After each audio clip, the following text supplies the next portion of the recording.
નમસ્કાર મિત્રો. એક વખત એક વિદ્યાર્થીએ મને એવું પૂછ્યું કે સાહેબ સૌથી મોટું મોટિવેશન શું છે?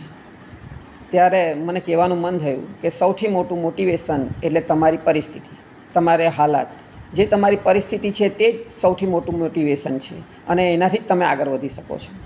ઘણી બધી વખત તમે જોયું હશે કે તમે બ્રાન્ડેડ કપડાં લેવા માંગતા હોય પણ ખિસ્સામાં પૈસા નહીં હોય. તમે ગાડી હોય પણ બાઇકમાં પેટ્રોલ ભરાવાના પૈસા નહીં હોય. તમારા મા બાપ થાકી ગયા છે છતાં કામ કરવું પડે છે. એમણે કામ મજબૂરીમાં કરવું પડે છે, બરાબર છે.